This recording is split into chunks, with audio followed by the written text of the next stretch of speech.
Okay, what an episode. Let's talk about the penultimate episode for White Lotus that had a lot of reveals and a lot more exciting stuff for the finale. Before we get any further into that, we are currently running a giveaway on this channel.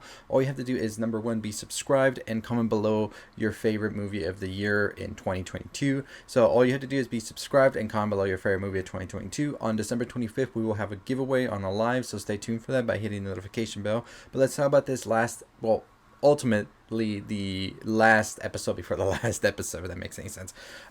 White Lotus season 2 is officially a go, and it is definitely going in a direction I never expected it to, and it is definitely more, in my opinion, superior than the first season. Even though I did enjoy the first season, this one is really pushing all of the buttons left and right, and we're ultimately getting to an explosive finale. So let's continue talking about it right now. So of course, spoilers ahead for the last episode of White Lotus, so let's talk about it. So as we see Ethan, Harper, Daphne, and Cameron sort of have this tumultuous sort of explosiveness in the air, although Daphne is the one that's just going off and doing her own thing without a care in the world, we see that Cameron, Ethan, and Harper are starting to sort of get a lot of tension going on around them. Harper's still not very 100% convinced that Ethan didn't do anything that night, and we see Ethan is sort of getting eaten away by this because Harper is sort of toying with him, playing mind games with him, because she feels that she's been played herself, so that's why she's doing all of this.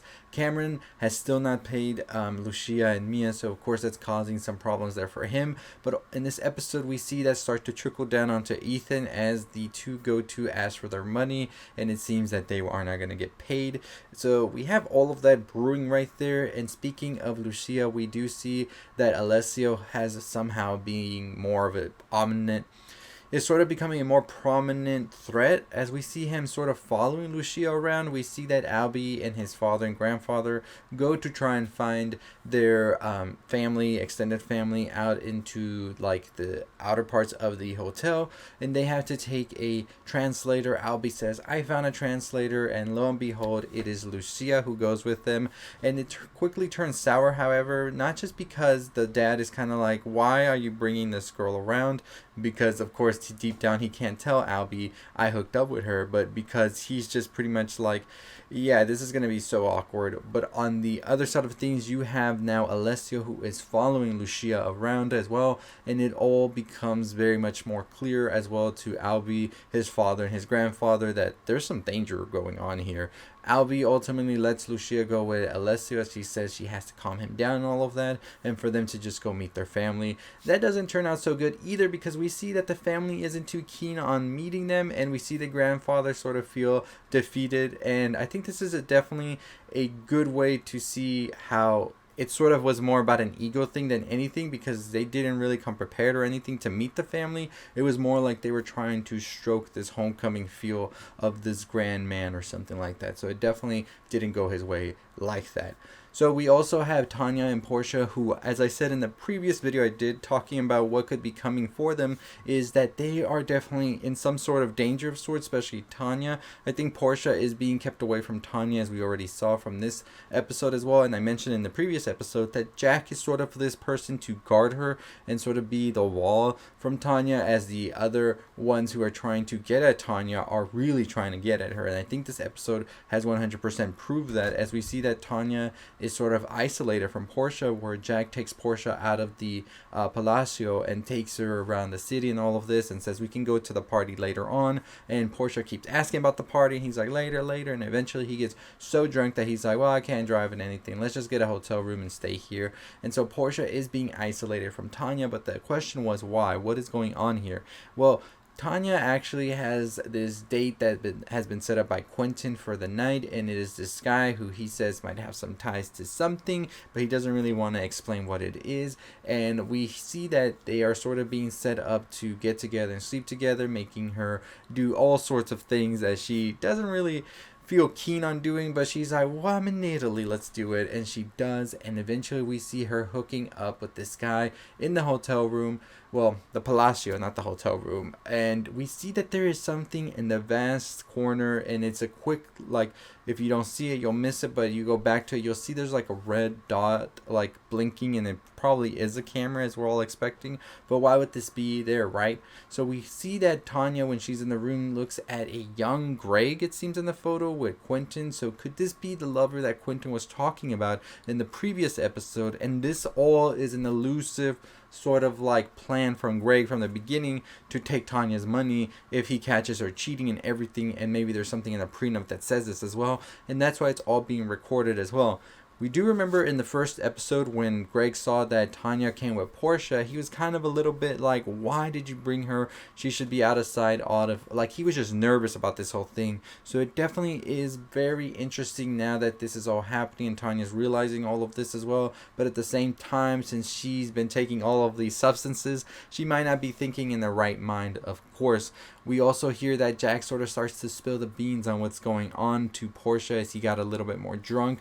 And I think that's definitely him just sort of saying the truth, as he says that Quentin got him out of a hole, and if he helps Quentin, Quentin's going to help him more. So I think Quentin got Jack in order to sort of take Portia out of the picture, and they were able to get to Tanya a little bit better. The whole thing with Lucia and Alessio as well, I think, is going to be interesting. A lot of people are saying that this might just be a hoax from her in order to get more money from Albie, or it might actually be real, and Alessio is going to be one of the ones responsible for the body we're going to find later in the next episode. Could it be Cameron's? Could it be Albie's? Could it be Ethan against Cameron? That's another theory as well I've been seeing.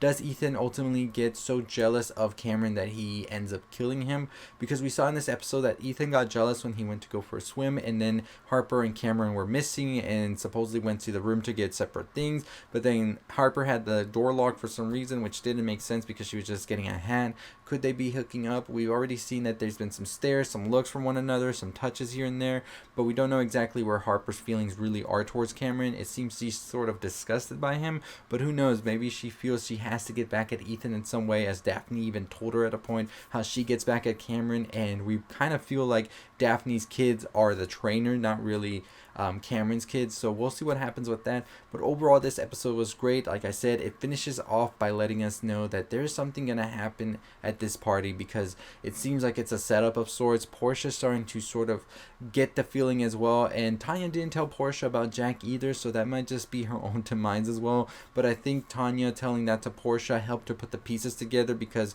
we see that Jack sort of talks about Quentin not as his uncle but as somebody else. So it really makes it seem that Jack is sort of letting Portia know as well, of course not intentionally, but that this is all an elusive plan of sorts. We'll see what happens in the next episode. Let me know your thoughts and opinions on it down below.